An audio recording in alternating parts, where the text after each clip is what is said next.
Amém? Amém. Glória a Deus. Glória a Deus. Glorifico exatamente por esse instante de bênçãos.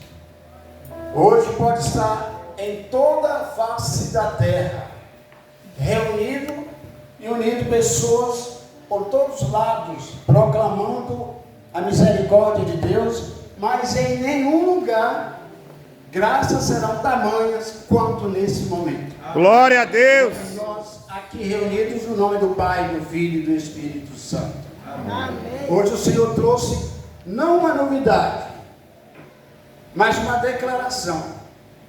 Uma declaração de que o teu sangue, que foi derramado na cruz até a última gota, não foi uma vitória apenas para os anjos, mas para todos nós homens.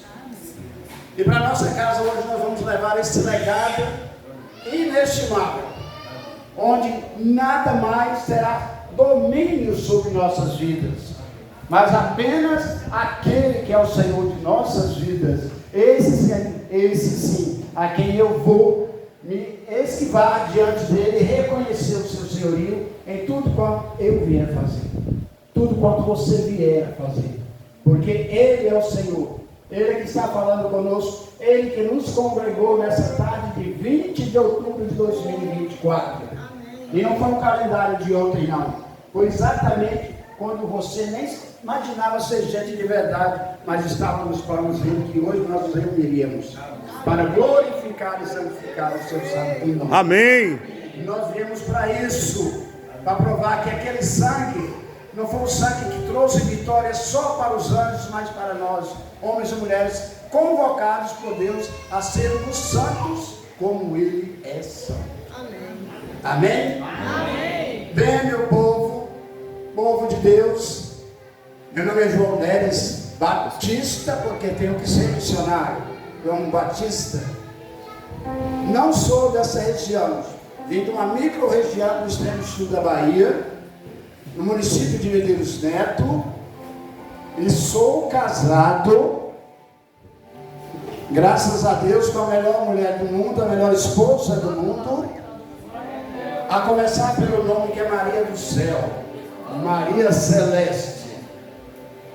Tenho 3 filhos, 4 netos por enquanto, ainda tenho uma filha solteira em casa, e nós estamos abertos a sermos avós, quantos vierem. Eu tenho uma neta de 19 anos, daqui a pouco vou ser bisavô, maravilha, beleza.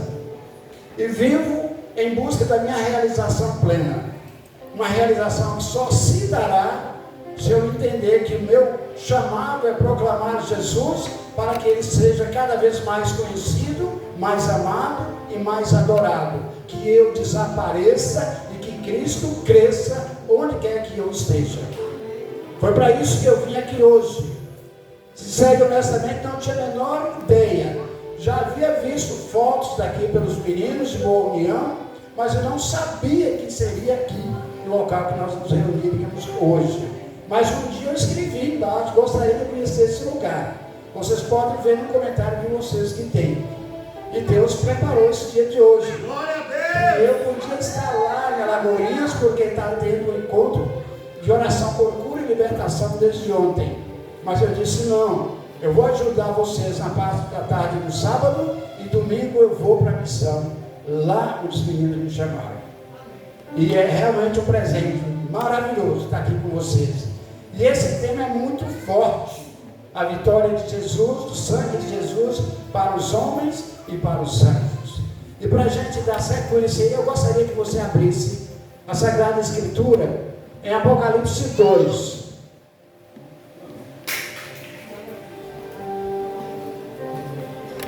Apocalipse 12.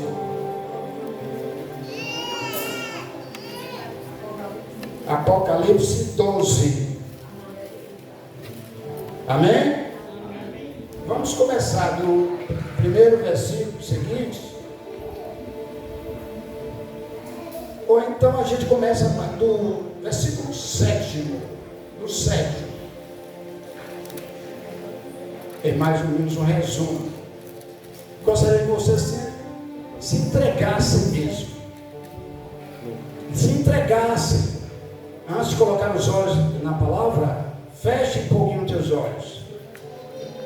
Feche e deseja ardentemente que essa palavra venha soar como uma flecha, dividindo você por inteiro e adentrando e alojando na sua vida física, sua vida espiritual. Que a misericórdia de Deus venha agora soar de forma estridente, como se dissesse assim: levanta-te. Você não foi criado para o chão, mas para os céus. Você não é homem, você não é mulher para se entregar a qualquer dificuldade, mas eu te trouxe aqui para que você experimentasse a terra, e hoje você vai experimentar o céu comigo. Esta é a vontade do Senhor. Versículo 7. Houve uma batalha no céu. Miguel e seus anjos tiveram de combater o dragão. O dragão e seus anjos travaram o combate, mas não prevaleceram, e já não houve lugar no céu para eles. Foi então precipitado o grande dragão, a primitiva serpente, chamado demônio e Satanás, o sedutor do mundo inteiro. Foi precipitado na terra, e com ele os seus anjos. Eu ouvi no céu uma voz forte que dizia: agora chegou a salvação, o poder e a realeza de nosso Deus, assim como a autoridade de seu Cristo, porque foi precipitado o acusador dos nossos irmãos, que os acusavam dia e noite diante de nosso Deus. Mas esses venceram-no por causa do sangue do Cordeiro e de seu eloquente testemunho. Desprezaram a vida até aceitar a morte. Por isso, alegrai-vos, ó céus, e todos que aí habitais. Por isso, alegrai-vos, ó céus, e todos que aí habitais. Palavra do Senhor. Graças a Deus. E esta batalha não para por aí. Essa batalha em que o dragão, que arrastou a terça parte das estrelas porque ele estava insatisfeito. Esse dragão, aquele que foi vencido quando ele quis não equiparar-se ao senhorio de Jesus, mas ele quis ser outro Deus. Ele quis concorrer com o poder de Deus.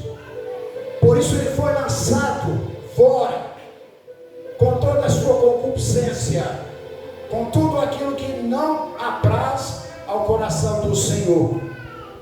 E ele continua a espalhar por aí afora. Ele continua fazendo festas. Ele não entendeu.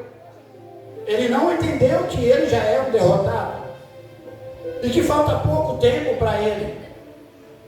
Ele tenta atacar de todos os lados aqueles que são de Cristo, aqueles que crucificaram a carne como Cristo.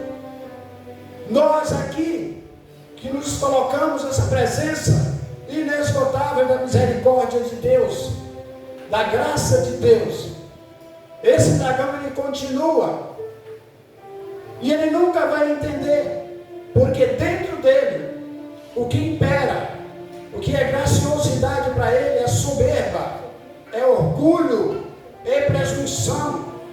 São coisas que não fazem, não compõem a matéria divina. São coisas que compõem a matéria natural do homem. E como ele é astucioso, ele tem colocado muitas coisas na minha, na sua e nossas mentes, para que nós nos desviemos dessa graça, dessa vitória conquistada lá na cruz, por um simples ato de amor, que virou o mundo todo, que gerações que existiram, que existem e existirão, irão contemplar, porque não foi para uma minoria que Jesus se sacrificou na cruz, foi para toda uma 2000 e poucos anos atrás. Simplesmente não. Foi desde quando Deus o criou. Porque ele também é criatura, o inimigo da salvação é uma criatura. E ele tem inveja de mim, tem inveja de você.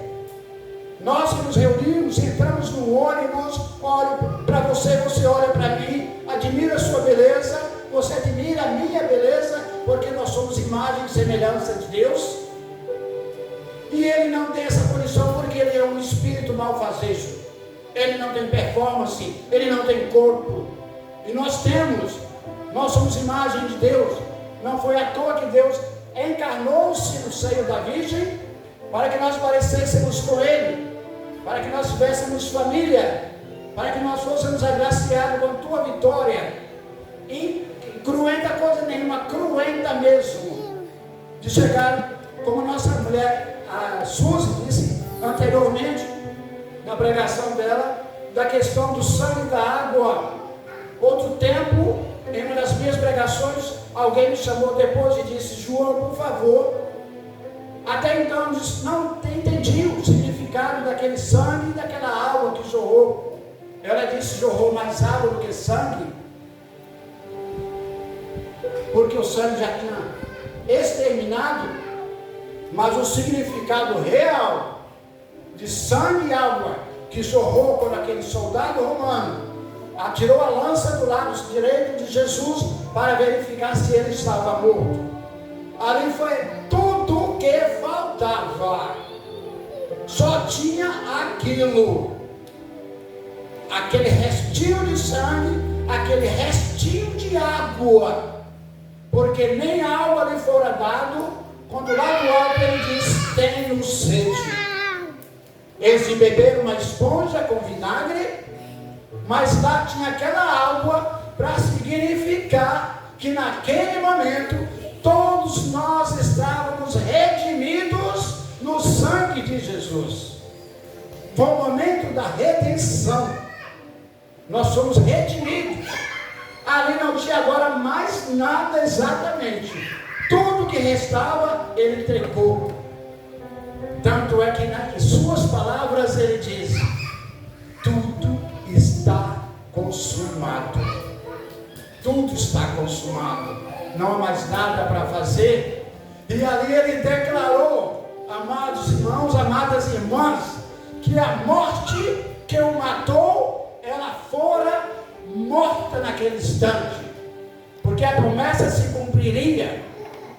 Daqui a 3 dias, ele ressurgiria para a glória. Para a glória. E glorificou o teu Pai até o último instante.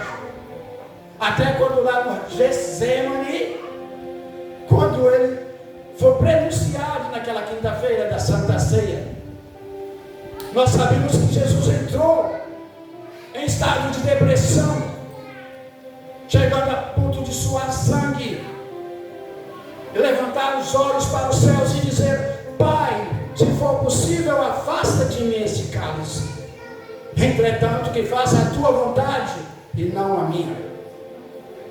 Em momento algum ele desistiu, sabendo que sofreria tudo, não por um pequeno grupo que o acompanhava, não era pelos 12 ou pelos 72, não, é por toda uma nação presente, passada e futura. Era muita dor, era muito peso. Ainda há quem diga: mas tiveram tantos mártires. Eu posso ser um mártir, você pode ser um mártir, mas você vai morrer pelos teus pecados e não pelos meus. A gente, se for pensar, tentar calcular o que é impossível, a gente vai ficar maluco. A gente não pode calcular tamanha dor. A gente não pode calcular tamanha dor. E não pode esquecer que junto a ele, aquela que nunca deixou de estar ali ao pé da cruz. O que ele sofria na carne, ela sofria na alma. O que ele ainda ia sofrer, ela estava sofrendo. Porque ele nunca deixou de estar com a tua mãe. Ela sabia de tudo que aconteceria. Porque ele nunca deixou deixou a sua mãe, nunca abandonou a sua. E nesse dia tão maravilhoso, que nós nos colocamos aqui, a gente pega até um gancho do que está acontecendo lá em Alagoinhas. Oração por cura e libertação. Assim como esse sangue precioso foi vitória na vida dos anjos, é vitória para mim e para você. Eu asseguro você, mãe, filha, pai, você que está aqui, aquelas pessoas que você trouxe no seu coração, que hoje você vai receber uma bênção inesperada e redobrada, porque esta é a promessa de Deus para nós.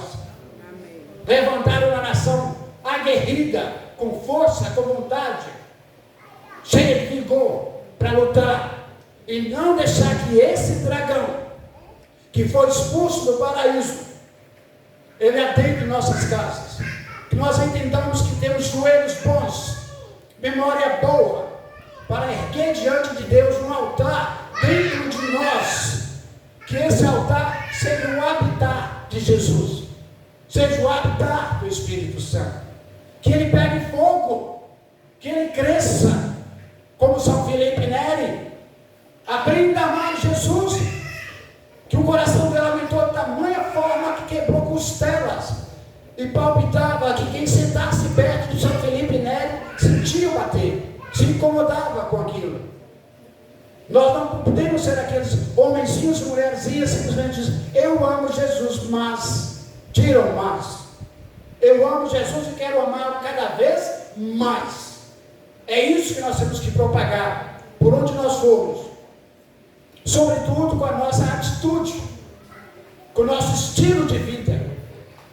Não simplesmente pegar o santo texto. Eu rezo às vezes 3 usados por dia, muito pouco ou quase nada. Eu lancei uma rede social outro dia, um dos pensamentos meus, o seguinte: eu não sou pouco, eu sou quase nada, mas junto aos demais eu sou o suficiente. É meio filosófico, mas é isso. Eu não sou pouco, sou quase nada, mas junto aos demais eu sou o suficiente. Nós somos o suficiente, não só para irmos para o céu, mas também para levarmos pessoas e famílias para o céu. Não podemos ser egoístas, não podemos entregar, não podemos adentrar a teoria do anjo mau expulso dos céus. Não podemos achar que nós somos o suficiente sozinhos, porque sozinho, de fato, a gente não é nada. A gente tem que buscar Deus. Já disse também a Suzy aqui, nós não podemos querer atingir o ápice da nossa vida, da satisfação nossa, sozinhos, pelo nosso intelecto, tentar desmistificar a misteriosa graça do Senhor, que nós não conseguimos. Nós temos que manter firmes correntes de firmeza mesmo, na nossa vida. Nós temos que buscar essa unidade, crescer mais. Boa união com aquele Boa Nova, com Alagoinhas, onde quer que vocês tenham pessoas, onde você souber que precisa de pessoas, que você seja autêntico cristão, autêntica cristã, e estabelecer um laço de unidade. Estabelecer esse laço de unidade, porque nós temos que parar, é necessário, é urgente, deixar as lamúrias para lá e dizer: em Cristo eu sou mais que vencedor. Eu sozinho não sou nada, mas em Cristo sim, eu vou vencer. O meu filho vai sair das drogas, a minha esposa vai sair das más companhias, eu vou sair das más companhias. Aquelas pessoas que eu amo, eu vou lutar por elas. Eu vou lutar por elas porque elas precisam de mim. E eu não fui chamado aqui para fazer número. Eu não fui convocado pela comunidade de Boa União para fazer número. E como eu não vim aqui à toa, eu não vim para essa comunidade à toa. Só desejei um dia conhecê-la, mas não sabia para onde ficava. Tanto que estão aqui, tudo que eu planejei, Eu mostrei para os meninos aqui. Mas enquanto eu estava aqui na frente do Senhor, não era mais isso que eu fiz, que Ele quer que eu fale aqui hoje. Não é mais. O Senhor hoje me trouxe e me remeteu a um passado lindo, um passado maravilhoso, um passado que todas as pessoas gostariam de ter. Pode parecer masoquismo, falta de amor próprio, pareça o que parecer, mas é um passado que, se eu pudesse reviver, eu reviveria não para a minha graça, não para a minha glória, mas que Deus fosse glorificado em tantas e tantas almas. Como eu disse a vocês, eu sou lá de um interiorzinho, tipo Boleão mesmo, talvez menor, creio que seja até menor, no município de Medeiros Neto, na Bahia. Nossa diocese é de Teixeira de Freitas Caravelas. Sou de família humilde. Meus pais não tiveram profissão alguma, analfabetos literalmente. Minha mãe é descendente de cabocla, de Índia mesmo. Tanto é que eu, com meus 63 anos, tenho poucos cabelos brancos, mais ou menos a barba de lado. Herdei isso dela. Ela morreu com 102 anos, com quase nenhum cabelo branco, muito guerreira, forte. E eu cresci na maior miserabilidade que vocês possam imaginar. Muita miséria. De comer qualquer coisa, sem um lar para morar. Nunca tive essa dignidade de dizer assim, essa casa é minha. Na minha casa tem uma cama, na minha casa tem isso. Não tinha nada disso. E não foi só um mês, 2 meses, 1 ano, 3 anos, 10 anos, não. Foram muitos anos até eu chegar à adolescência. Comia porque ganhava, vestia porque ganhava a roupa dos outros. Dormia ao relento, sem qualquer conforto, nem para deitar, nem para cobrir. Foi miséria ao extremo. E aconteceu que depois eu fui me desmanchando. A gente tem que cortar aqui porque a história é longa, para vocês entenderem bem melhor. E quando chegou um determinado tempo, eu fui me destacando lá naquela vilazinha, em muitas coisas. Agora, também para desafiar a ciência, que diz que desnutrido não pode nada, eu podia tudo. Porque Deus tinha um projeto na minha vida. E aí destaquei na escola, como quem desenhava melhor, quem produzia texto melhor, quem fazia apresentação teatral melhor, inventava cantar, jogar futebol, todo ralado, porque nunca tive uma chuteira, todo ralado mesmo. Até que um dia o dono do time disse assim, seu Manuel, que é meu pai, minha mãe se chamava Sebastiana, olha, o menino está bom de jogar bola. Ele disse, não vai jogar bola, coisa nenhuma, isso é de vagabundo. E eu não pude jogar bola. Tanto é que um dia eu usei, mas ele sabia que eu estava por ali. Quando eu cheguei naquela tarde, foi outubro, uma tarde para tomar banho, numa lata lá do lado de fora da casa, e ir para o grupo de oração, que naquela época era grupo de jovens. Ele virou para mim e falou assim, você está indo para onde? Eu disse, vou para a reunião do grupo de jovens. Você voltou a jogar bola? Eu falei, jogo bola, o senhor sabe que eu jogo. Pois a partir de hoje é o seguinte, você não pode mais morar na minha casa. Aqui você não mora mais. Mas como eu disse a vocês, a providência de Deus é extrema. Velhos colegas meus já haviam ido embora para São Paulo, estava naquele dia lá nessa vila chamada Itupeva, passando férias, e eu cheguei e contei para o meu coordenador toda a situação. E eles perguntaram para mim, você quer ir embora conosco? Eu falei, eu não tenho mala, não tenho sapato, eu não tenho nada, não tenho nada, não tenho nada, não tenho nada. Eles mobilizaram naquele momento e disseram, pronto, mas me chamam de Dão. Pronto, Dão. Está tudo aqui, organizado. Aí no outro dia, 5 horas da manhã, só tinha um ônibus que saía de lá para uma cidade de Minas Gerais chamada Nanuque, que de lá a gente partia para São Paulo. Aí, quando eu cheguei em casa, contei para minha mãe. Ele já estava dormindo, ele não sabia de nada, era alcoolista também, bebia muito, porque o que ele fazia era matar vaga para os açougueiros e acordava as madrugadas e tudo, era desse tipo.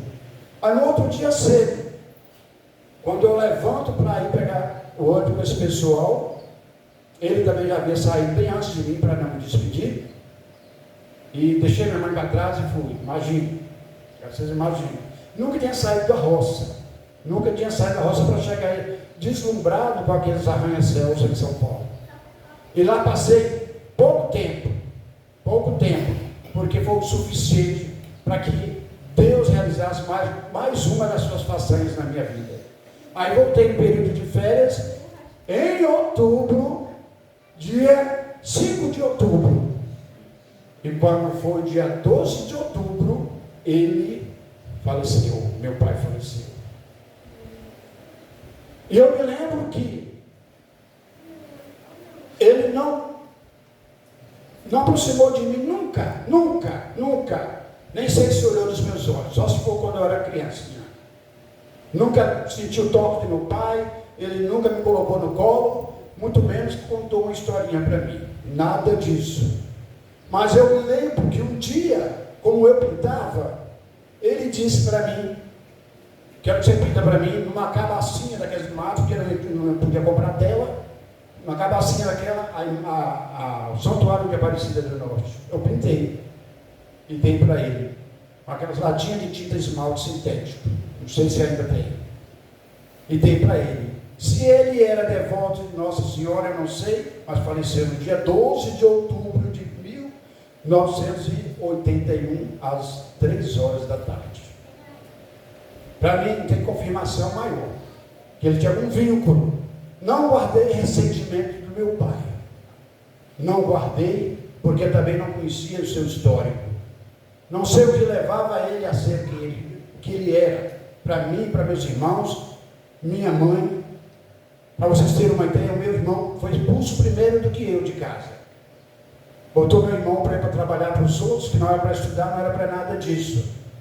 E a minha irmã, com 17 anos, ele a fez casar com um homem que ela não gostava. Se ela não casasse com aquele homem, ele iria levá-la para um prostíbulo. E essa terrível dor, quando eu falo daquela ali, aos pés da cruz, eu lembro da minha mãe. E aí é meu sonho. Porque se minha mãe, presenciando tudo aquilo ali, se eu sair em lágrimas para todos os campos, poder dar aquelas vozinhas lá descalças, imagina a mãe que ficava lá sem ter o direito de falar alguma coisa. Ela não tinha autonomia alguma dentro de casa. Ela vivia sob a autoridade dele. Ela sofreu tudo isso calada. E é que não bastasse eu ter passado tantas coisas na vida, e ainda Deus me armou mais uma, Deus permitiu que tudo isso acontecesse. E eu nunca lamuriei. Sentava, como eu lembro até hoje, se eu for lá em Jaçanã, lá naquela rua Igarité, número 9, lá em São Paulo, onde eu sentava na mureta da casazinha e chorava para molhar o papel que estava escrevendo alguma carta para minha mãe. Naquele tempo era carta. Chorava muito, mas não tinha mágoa, era um sentimento, era uma saudade, era algo assim, muito forte dentro de mim. E aí voltei, quando eu voltei foi que ele morreu e eu não pude mais. Eu não pude mais voltar para São Paulo, tudo que era meu ficou lá, desde 81, 43 anos. Nem contato com os meus amigos eu tive mais. Eu volto a São Paulo, mas lá não, eu vou para Aparecida, eu vou para Canção Nova, eu vou para, eu tenho uma irmã lá no interior, vou para lá, mas não perdi o contato do povo. Naquele tempo já era muito difícil. Aí então eu voltei, recomecei minha vida e comecei a namorar. Minha esposa era de Salvador, a família dela tinha os parentes policiais que moravam lá, que levaram uma tia, que essa tia foi quem a criou, que ela não conheceu também a mãe, nem conheceu o pai, não teve convivência com o pai. A história da gente bate muito bem. E quando, logo de repente, lá tem o costume de a gente não ficar, diz lá o ditado, não fica encerrando a casa dos outros, não. A minha enrola filha dos outros. A gente casou logo, eu com 23 anos, ela com 22 anos. E aí, meus irmãos, como esse rabudo, ele tem toda a aversão à família, e eu que tinha aversão a todo tipo de bebida, porque meu irmão, por ter sido excomungado pelo meu pai, ele adentrou todo tipo de bebida, a prostituição, só não era, usava droga, mas a droga que usava era o álcool, e se tornou violento, batia entre as pessoas, apanhava, era preso, coisa que eu tinha aversão dessas coisas. E, de repente, sem eu entender porquê, eu me embrenhei no vício do álcool também. Mas é vício. Foi um vício terrível. Já tinha nascido os meus 2 filhos. Até então eu era o rapaz, eu era o senhor referência. Eu era o homem referência. Na escola, como professor de inglês, professor de português, desenhista e tudo mais, era uma referência. Mas o capeta, o diabo, o demônio, ele tem toda uma presunção. E ele chegou assim, mas me invadiu a minha vida de tal forma que ninguém mais reconhecia. Eu já não tinha nem mesmo mais privilégio algum naquela vila. Eu era o excluído de todos. Excluído de todos. A bebida tomou conta de mim de tal forma que eu me tornei violento dentro de casa. Violento dentro de casa. Eu tinha que falar o tempo todo, sendo que nós dois somos 2 profissionais da educação, minha esposa e eu. Hoje somos aposentados, mas eu achava que eu tinha que fazer como se tivesse encarnado em mim uma outra criatura. Me desfigurei totalmente. Aí, minha mãe ainda era viva, minha mãe vinha para me dar conselhos, eu faltava em cima dela agressivamente, fisicamente. Fazia da minha mãe uma empregada. Ela tinha que levantar a hora que fosse para ir procurar cachaça para mim em qualquer lugar. Em qualquer lugar a senhora tem que buscar essa. Falava o nome lá daquilo para que ela trouxesse para mim. Ela já não sabia mais o que fazer. Aquele homem que sobrava dinheiro, já não sobrava mais nem para pagar o que devia. E a minha esposa foi aguentando até não pôde mais. E a família dela, de um certo reconhecimento lá na vila, que fora daqui de Salvador para lá, outros de Jequié, estavam lá e disse, olha, a melhor coisa que você tem que fazer é separar dele. E para mim, já não estava fazendo mais sentido algum. Aí o que fizeram? Eles voltaram lá e pronto, e quando um belo dia eu levanto lá, quer dizer, na verdade eu nunca levantei, eu era conduzido por uma força que não era minha, porque eu não comia, não alimentava de jeito nenhum, o líquido que eu ingeria era bebida alcoólica, era só cachaça, de todo tipo de cachaça, não era bebida gelada, como cerveja, estrofe, essas coisas não, era bebida forte mesmo.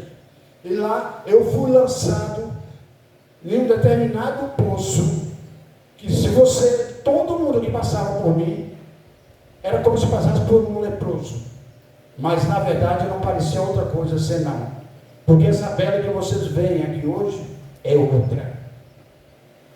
Eu era tipo um jacaré, rachadura por todo o corpo, o álcool tentava sair pelos poros, era pouco, rachava a minha pele e sangrava e fedia. Só minha mãe que encostava perto de mim. Era um cheiro terrível, as pessoas se esquivavam de aproximar de mim. Os filhos já não estavam comigo, foi embora para Salvador. Eu, quando chegava aos finais de mês, que eu sou professor de Estado, naquela época a gente ganhava muito bem, como eu disse, chegava lá no banco, o gerente, como me conhecia de longa data, via que eu não tinha condição de assinar o cheque daquele tempo, ele falava, você volta, você já sabe o que você tem que fazer para você pudera assinar o cheque.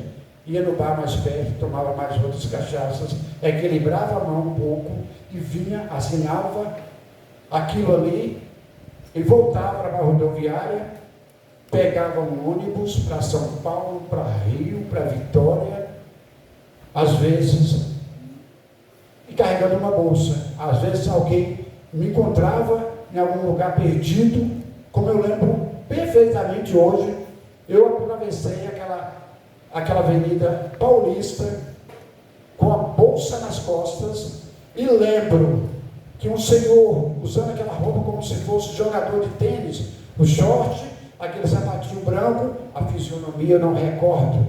Ele pegou essa bolsa minha, levou para algum lugar da rodoviária, comprou uma passagem para mim que eu disse que era de Vitória do Espírito Santo.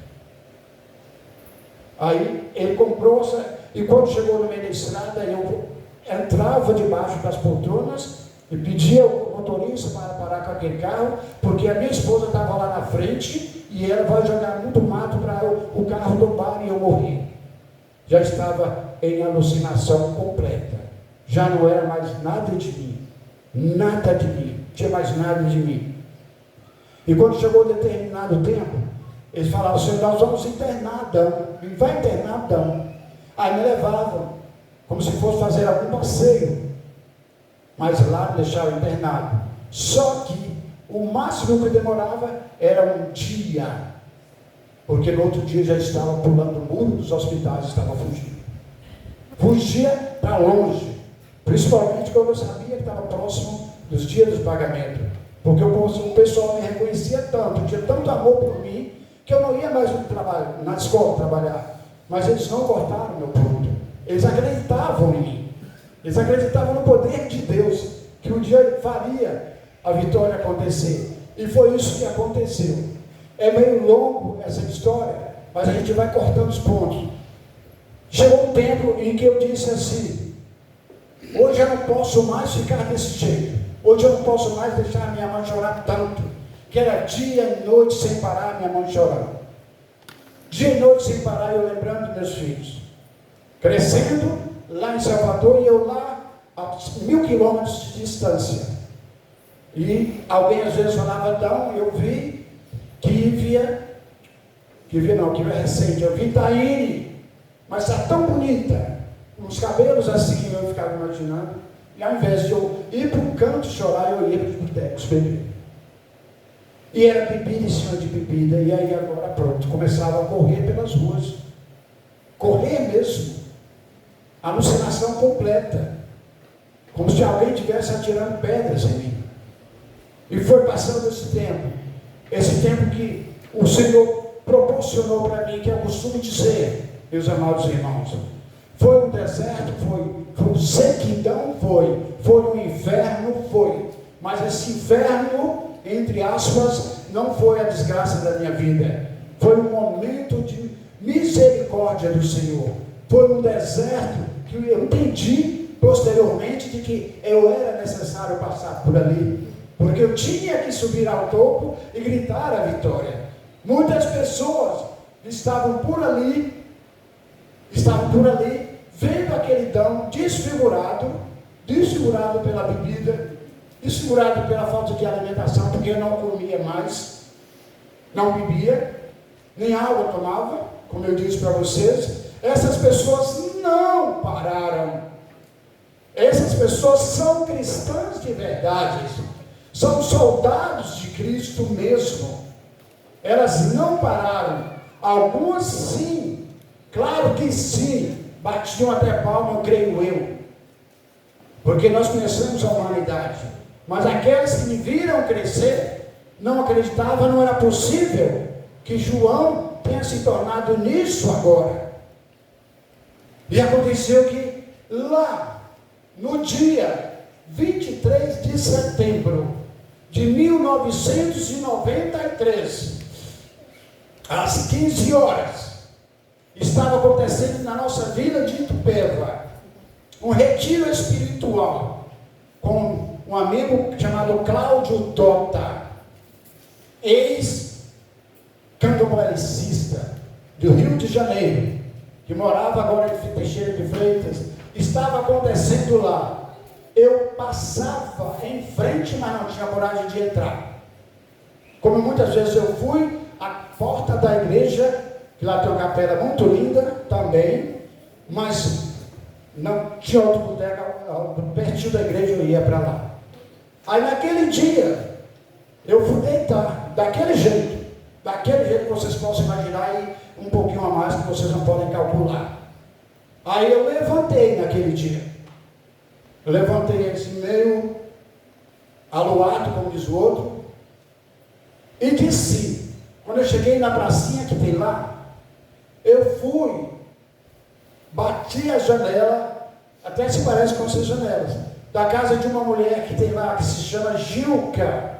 Eu já disse para ela, onde eu for dar o meu testemunho, se ela permitir eu falar o nome dela, porque a gente não pode falar. Mas ela disse, pode falar, eu sou serva do Senhor. E na verdade ela passou os perrengues parecidos comigo, com o marido dela que faleceu aos 51 anos. E quando eu cheguei lá, eu bati na janela e ela entrou pelos fundos da casa dela. E quando ela entrou, ela viu que eu estava na janela. Mas por que foi que ela entrou? Ela estava lá no retiro. E o Senhor visitou ela e disse, Gilca, teu filho precisa de ti. Teu filho precisa de ti. Ela tinha 12 filhos. E nunca ela saiu de uma reunião, de um retiro. Porque alguém chegasse e dissesse, Gilca, o seu filho está lá lameado, o seu filho está sangrado, o seu filho sofreu um acidente. Ela nunca. Todas as vezes que chegavam essas notícias, ela dizia, Deus toma conta.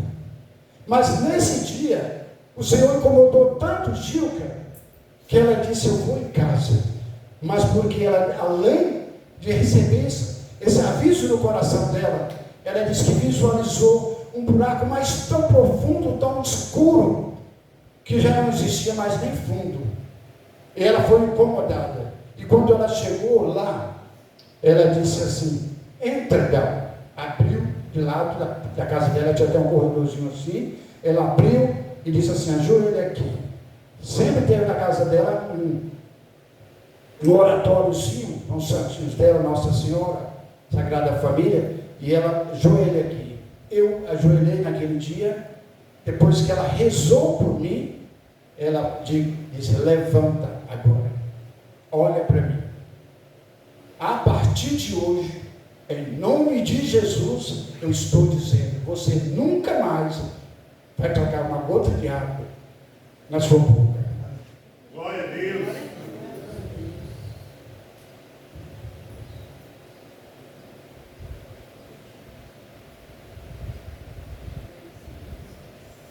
Glória a Deus. Aleluia. Glória a Deus.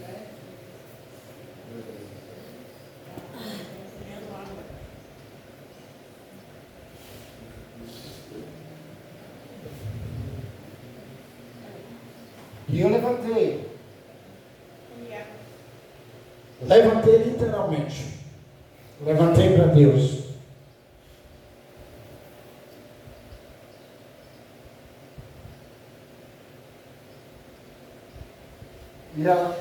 E ela só me disse, onde está o teu cartão de crédito, o cartão de banco, onde é que está?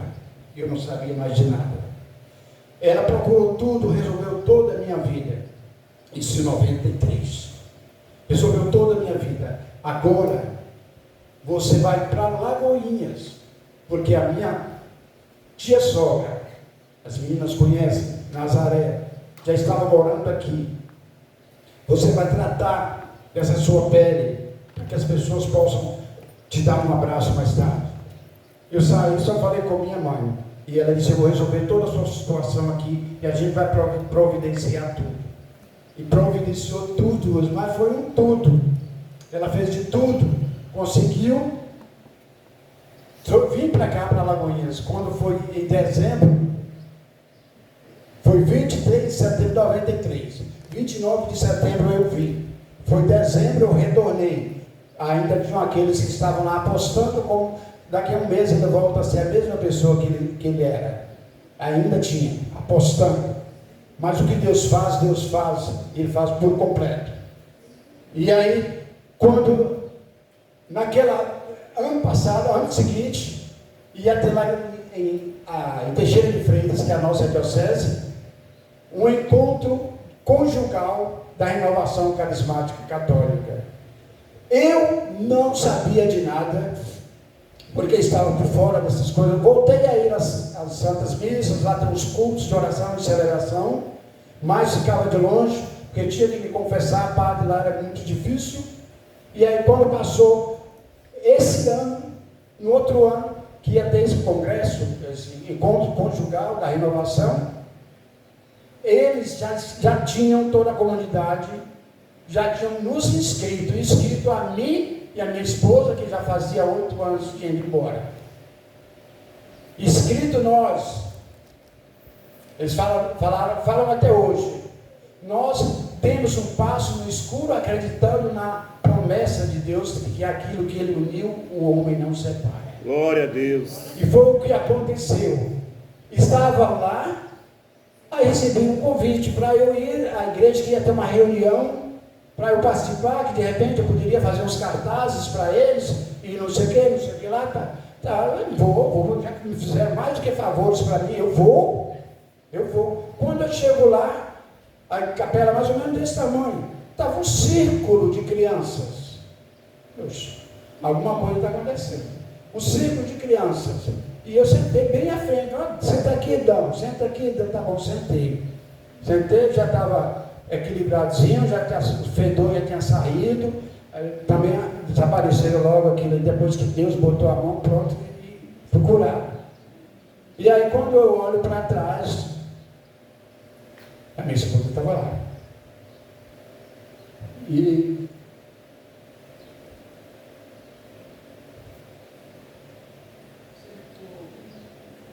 ela também não sabia. Ela tinha sido convidada por outras amigas e foi até lá. Quando ela chegou lá na frente, que me viu, também se espantou. Eu me espantei e depois, mais tarde, aquelas crianças foram para a frente do altar e começaram a cantar para nós. Eu passo, né?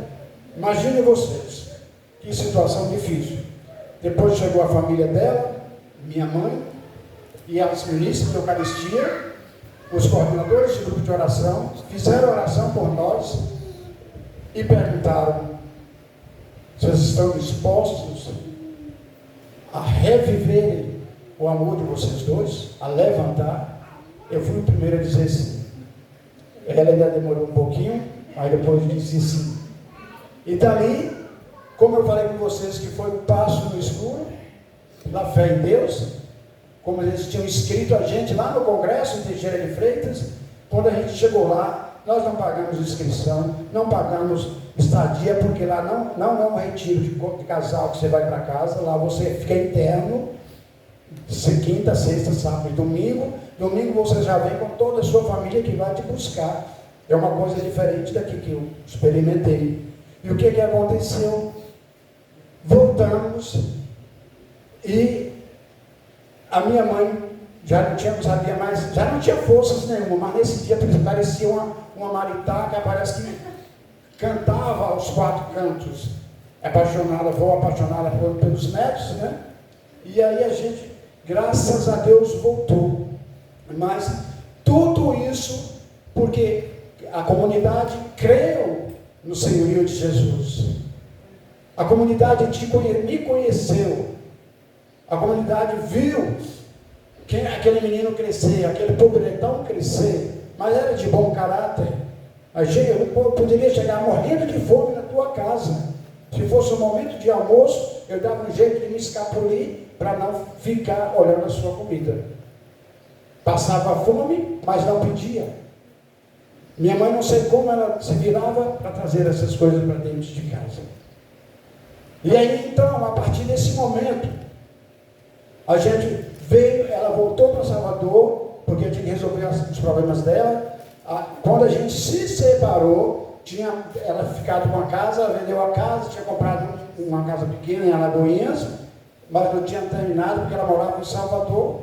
E agora a gente veio para Alagoinhas, mas nunca a gente foi tão feliz. Eu nunca fui tão feliz, não é de estar em Alagoinhas. Se eu pudesse, estaria lá em Teixeira de Freitas.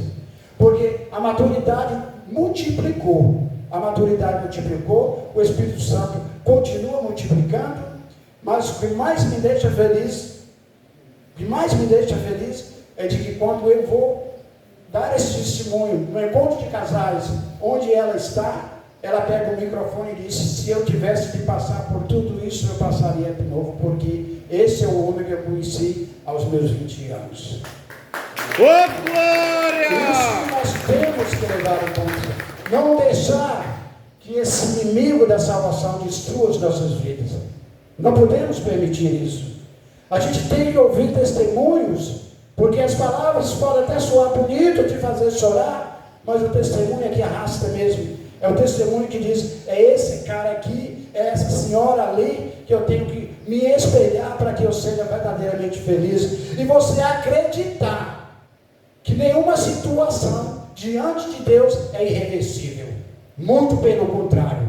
Por mais irreversível que ela pareça, mas Deus que te escolheu, que te sonhou, que colocou em você uma coroa, Ele não vai te abandonar nunca. Você pode até achar: pronto, eu já fiz tudo que era ruim. Você não fez nada. Foi esse infeliz que te usou. Não foi uma decisão tua. Nem um homem, nem uma mulher deseja viver uma vida de desgraça.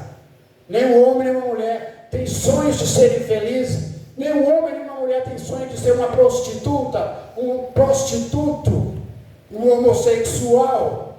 Nem um homem, nem uma mulher deseja ver seu rosto estampado nas páginas policiais. Nem um homem, nem uma mulher deseja ver seu filho ser perseguido por uso de drogas ilícitas. Nenhum pai deseja isso. Por isso, nós não podemos admitir: eu sou fraco. Não, você não é fraco, porque você é filho daquele que é todo poderoso. Você é projetado para ser tão forte quanto Ele. E não sou eu quem diz isso. É a própria palavra dele que diz: sede santos como eu, vosso Pai, sou santo. É o próprio Jesus que diz. E essa felicidade eu trago muito no meu coração. Porque ainda ontem, quando eu saí para ir para Buraci, que ela veio até o portão e disse: você me liga para eu te pegar lá no determinado local onde o pessoal te deixar. Eu digo: não, pode ficar tranquila que eu venho para casa. E quando eu cheguei, ela estava acordada ainda aqui no meu quarto, mas esperando Deus chegar, enquanto a chave passasse pela porta. E hoje eu sou o homem mais feliz por conta disso, porque deixei minha mãe ir em paz. Minha mãe já não era mais a minha mãe, era a minha filha. Aos seus 102 anos, isso ela dizia: você não é meu filho, você é meu pai. Eu soube cuidar dela com todo carinho, entre 3 irmãos que nós somos. Todos os 2, meu pai faleceu também, eu cuidando dele no final, ainda que por pouco tempo, mas foi eu quem estava ali. Perdoei, abençoei ele no leito de morte, porque tinha conhecimento disso, e é disso que nós precisamos. Há muita coisa em nós que tem que ser desterrada. Eu tenho que olhar para você como eu gostaria que eu fosse olhado.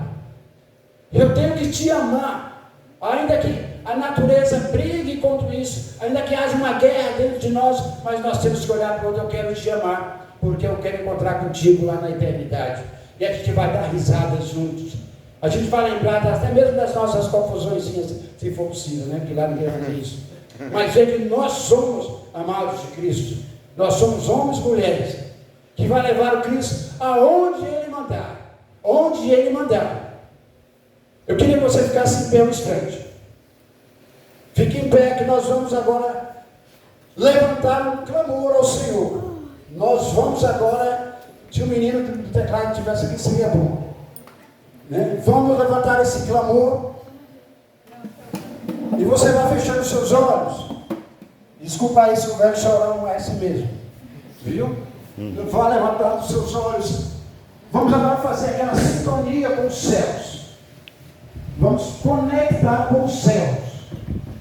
Vamos agora consagrar a nossa vida aos céus. Vamos pedir agora a Deus uma cura. Não é aquela cura para eu ficar bom disso, ou eu ficar livre daquilo, para depois eu estar esbanjando para o mundo curtir a minha vida, para eu ser reconhecido, não. Eu quero uma cura para eu difundir o amor, o poder de Deus, desse Deus Salvador, desse Deus Libertador. Nós queremos essa cura espiritual. Nós queremos ser libertados de toda inclinação ao mal, de toda inclinação a falácias, a julgar os nossos irmãos, todo tipo de pecado, da pornografia,